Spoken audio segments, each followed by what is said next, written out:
I disagreed with it because I feel like saying 10x, 10x on either end is a bit of a stretch because I don't think we work 10 times harder than our fathers. We could argue for maybe 3 or 4 times, but 10 times harder is a little bit wild. Yes, maybe you could argue that, our fathers didn't have to work as hard, provided that they were good at their job and they did their job well. The royal penis is clean, Your Highness. Welcome to the Breakdown Podcast, where I talk about love, sex, and relationships from a guy's perspective, as well as a bunch of other guy shit. The man on the mic is a man who likes his women the same exact way he likes his yogurt. He is also a man who may include jumping to conclusions to his cardio routine. It is none other than a tall, dark, and mildly handsome man, Sir Denver B. And I am here to talk about learning because as a man who has grown a little bit here and there, I feel like I've learned some shit that I feel should be shared. But the best part about it is, I'm not even the one who came up with this idea. It was someone else and they asked for men's opinions. But you know what? Considering that that's not the only story, I've got some shit about marriage that I need to talk about. Essentially there is a little bit about learning that we will have to do. But all in all, it is an episode that is majorly based off of learning and just understanding people. So hopefully when you do get to the end, you will understand my stances on certain things particularly well. Of which I hope you listen all the way till the end. And should you like it, should you not like the episode, should you have a different sort of feedback, or should you want to give some sort of suggestion of a potential topic, then the social media links are usually in the description below. They rarely ever change, and I would be more than happy to attend to your DMs because the DMs are always open and handle them accordingly. Now, I do want to get to the main topic of this episode, but first of all, I want to start by talking about just how interesting the interview episodes have been. Like, I've done 2 so far, and the reactions, especially when I post up the clips, has been particularly interesting, which kind of makes me wonder whenever I'm doing like full-on commentary on some of the stuff that people say that's clipped and put online on social media, like, is this what they feel? Because like the previous one where I had Stormzy on, I did, some of the clips, and some of them were talking about the date, and people were losing it. Like, it was the women that were like, no, Denver, like how would you say that a coffee date is a good idea? And then now that I have this episode with Shirley, now it's the guys that are coming and they're like, who the hell has the right to say that, like, women aren't gaining from marriage in today's day and age? If anything, they're doing better than the men are, blah, blah, blah.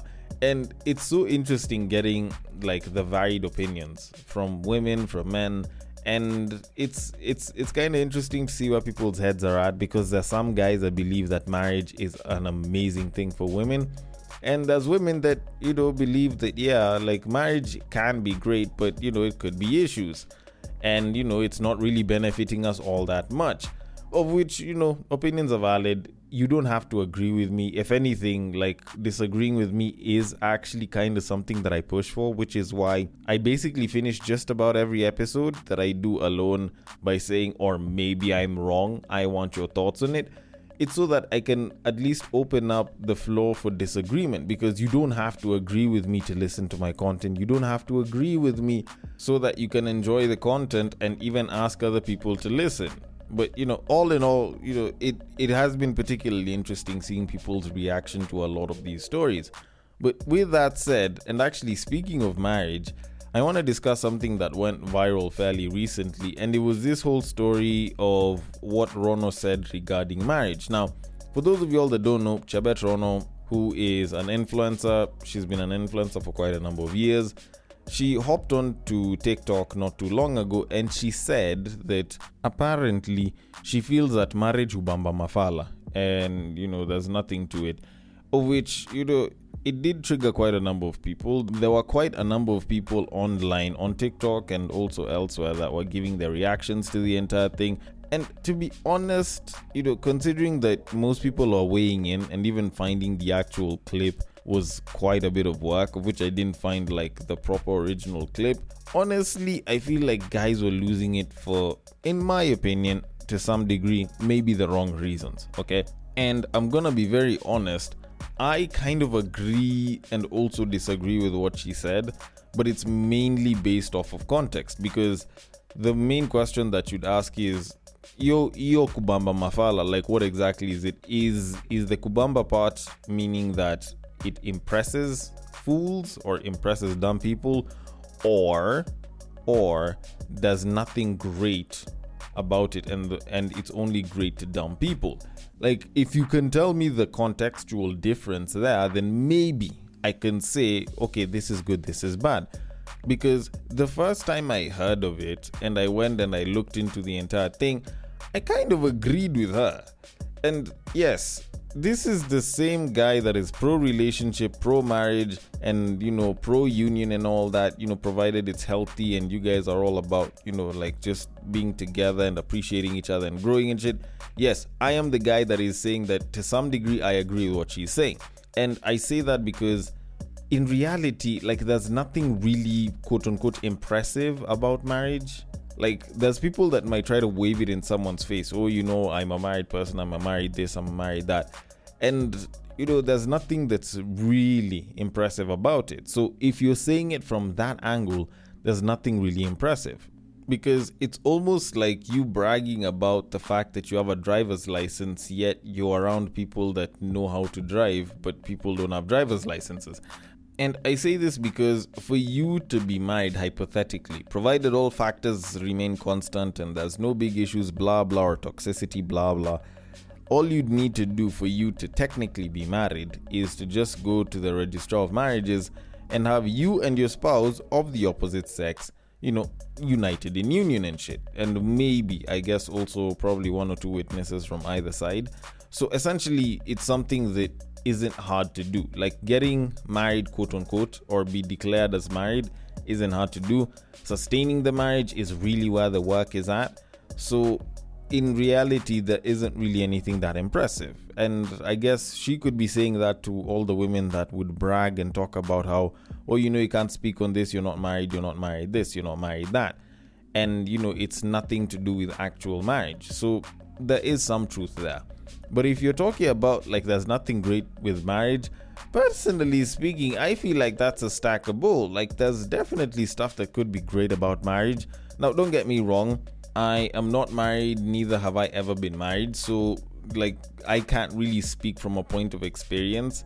So, essentially, like, it's not like my opinion carries that much weight along the lines of, oh, a marriage is great, being married is great.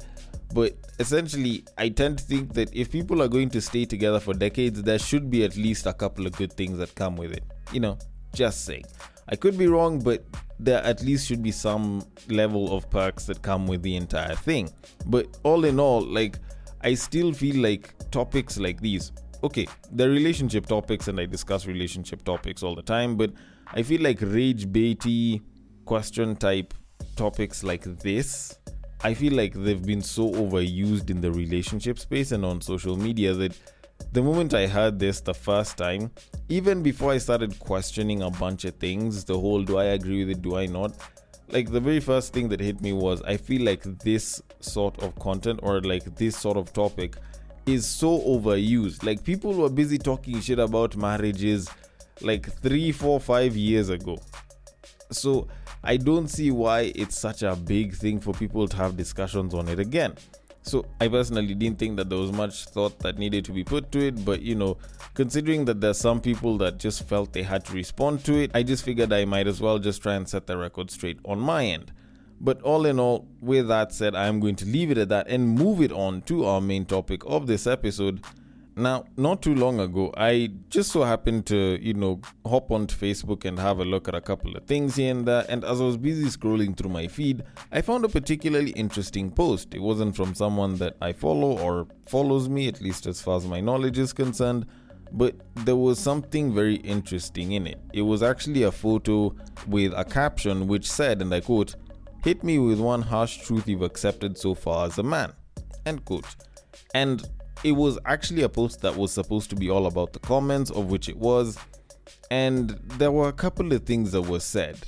And to be quite honest, I usually like stumbling upon posts like these just mostly because it reminds me of certain lessons that I've learned growing up as a man. and others that I probably didn't even know about, but they make so much more sense when someone actually explains them. So a bunch of people decided to drop some of their own comments here, and considering that this conversation seems like it started off on TikTok before it came to Facebook, some people were actually pasting the responses that they were seeing on TikTok. Now, I do have a couple of them. I'm going to read the ones that stood out the most for me, and then I'll see if I can add one more as a bonus that is now from my side originally. Although, before I do that, the thing that I noticed the most in the comments, even though there are a couple of dumb comments here and there, is the fact that there's a lot of these lessons that we'd say we've learned as harsh truths as men, which are very similar across the board for men. And for the women, you could say that, this isn't true, this is true, this isn't. But in reality, this is men's experience. And as a guy that discusses guy issues, this had to be there because these are fundamental men's things that come from the very, very individual experiences that men will go through. Some women might resonate with some of them, some women might feel attacked by some of them, but essentially this is from the experience of other men, or should I say experiences from other men. And with that said, I do think that there are some things that were being said here that just sounded bitter. So I wouldn't really know whether to call them lessons or not. And there were others that seemed a little bit more remorseful towards fathers, which I didn't include here. But eventually you kind of learn that for some guys, what they'd consider lessons is just trauma responses because they've been mistreated by a woman or women. And then there's other instances where you're finding that guys just seem like they have some level of hate or disdain for women. I don't want to call it misogyny, but it just seems like these guys have something against the women. But you know what? Those ones I chose to ignore them because some of them just seemed a little too simplistic and they seemed very targeted. Yet, for the most part, there's some lessons that are genuinely the same across the board, of which I stacked on about 4 of them, plus now my bonus, which is the 5th. Now, the very first one that I saw, which actually appeared at the top of the comments, was, "We are working 10 times harder than our fathers, for women 10 times less valuable than our mothers." And when I saw this, I kind of agreed and disagreed at the same time. I disagreed with it because I feel like saying 10x on either end is a bit of a stretch, because I don't think we work 10 times harder than our fathers. We could argue for maybe 3 or 4 times, but 10 times harder is a little bit wild. Yes, maybe you could argue that, our fathers didn't have to work as hard, provided that they were good at their job and they did their job well. They'd get a bunch of these benefits that most of us guys hear about, and we wish we had access to such benefits. But are the women 10 times less valuable? I could argue that now that's comparing it with the babe that is single or unmarried. Yes, when it comes down to it, women unmarried versus married, there's very little difference in terms of how they will treat you as a man. That's just real talk. So I agree with it to that degree. So you could say, yes, to some degree, we as men today are working harder than our fathers. For women that are giving less than, what our mothers were giving, unmarried versus married. All right. For me, that's kind of where it kind of came in. Then the next one that I found was, and I quote, "She will one day turn around and tell you she never forced you to do anything for her." End quote. And seeing this, it's true. I agree with it. I actually totally agree with it. Not in the sense that women will always be ungrateful or anything of that sort. I agree with it in a different sense, in that, yes, she will one day turn around and tell you that she never forced you to do anything for her. So if anything, for you as a man, you shouldn't just be doing things for the opposite sex or just for the sake of bagging the opposite sex. I do think that how you treat a woman should not necessarily be because, oh, I want to bang her, or, oh, I want to date this shorty. I think some of those things just need to come out of you so that it doesn't hurt you as much. In that, if, for example, you're gonna buy her flowers and take her for dinners and shit, yes, you're taking her because you are interested in her, but don't do it with the expectation that if I do this, then I'm supposed to get this result. At the end of the day, you're interested in the woman, you want to take a shot on it, then fine. You go, you take your shot, you buy her flowers, you take her for the dinner dates or whatever other dates you want, but accept, you know what, I was doing this because I did want to be with her, and this is something that I want, and this is something that I will do for just about any babe that I would be interested in roughly about the same way. So that way it doesn't feel like you've stretched yourself and you've gone above and beyond for someone that does not appreciate shit, and then now it's now seeming very transactional. Because the moment they're like, oh, I don't owe you anything, or I never forced you to do all of these things for me, it's a very clear underlining of, I know you expected this result, but this wasn't agreed upon. And because it's not agreed upon, it's not something that I have to follow through with. And that transactional nature is what I try to preach against. And I basically ask guys to not look at relationships or even just banging a babe as purely transactional, such that it doesn't hurt you when someone says no and you've put in some effort. Like, at the end of the day, you put in that effort because it's what you're comfortable doing.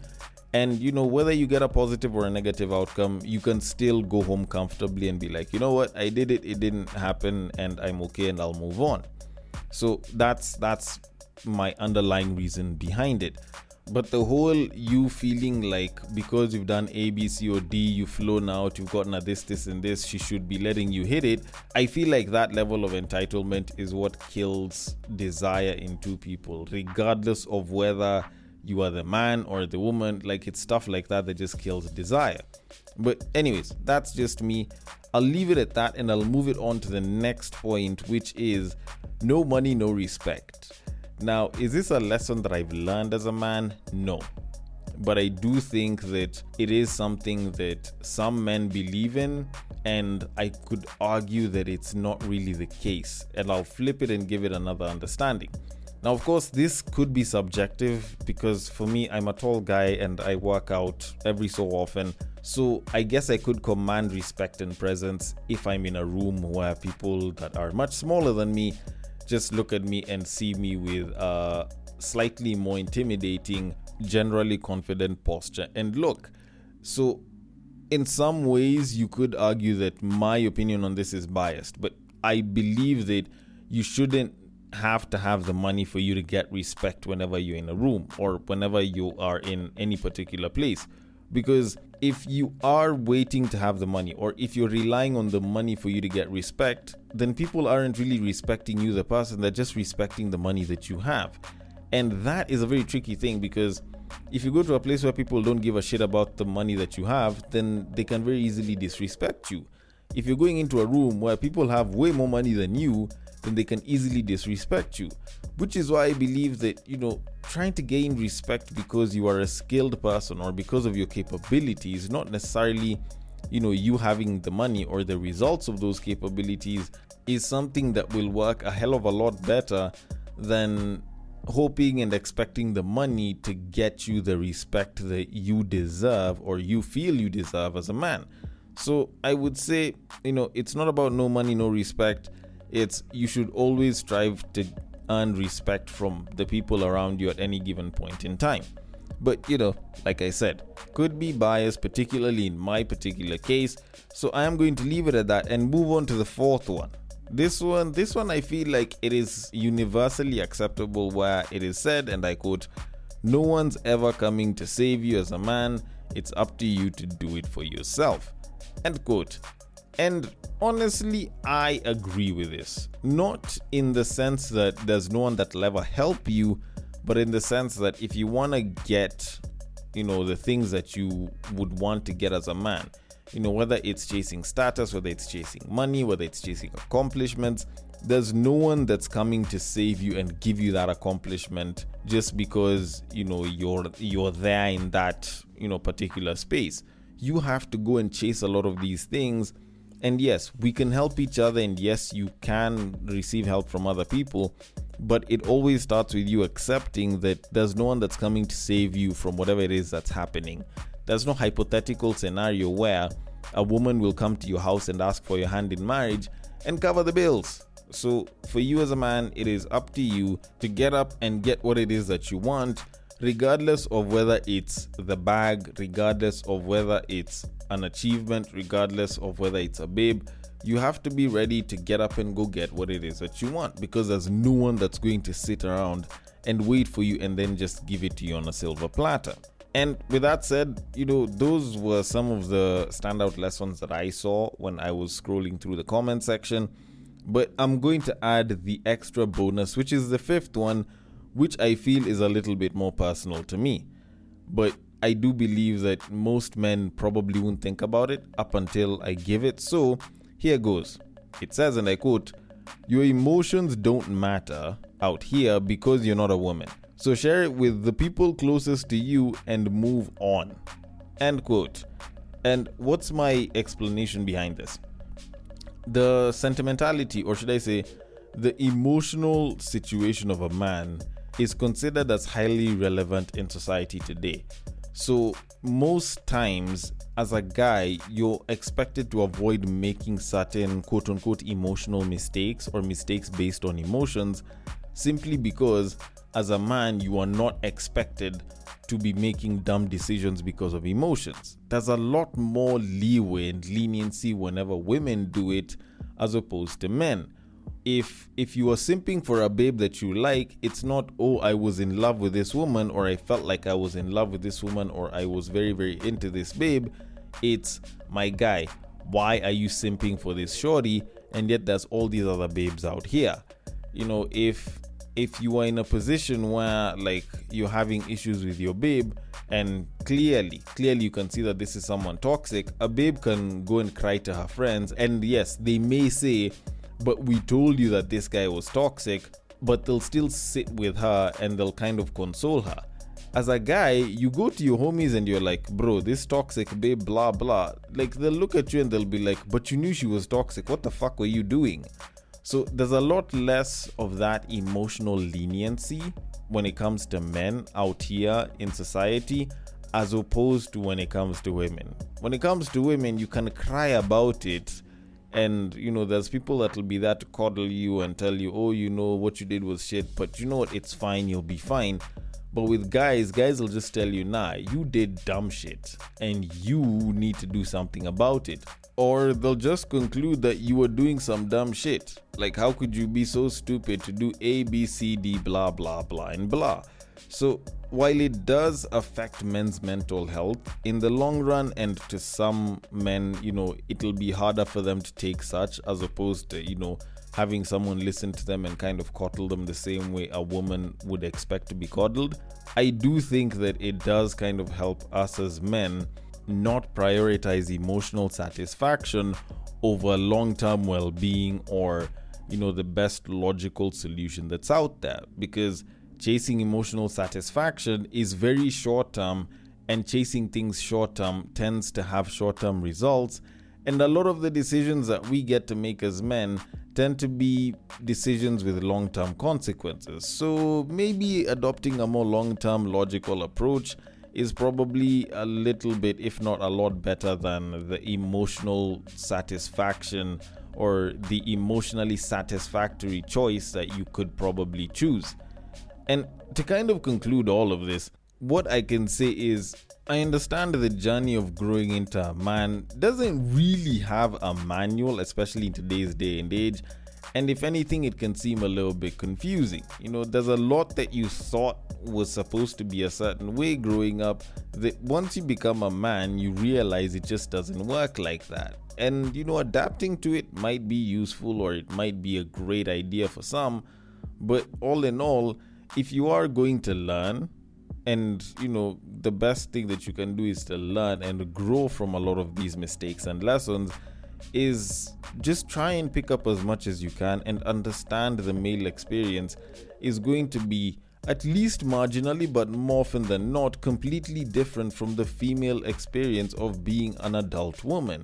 So if anything, provided you're not involving your emotions around it, you can learn quite a lot as far as growing into a much better man every day is concerned. Although, then again, maybe I could be wrong about this and I have no idea on what it is to be a man, and like my points made absolutely no fucking sense.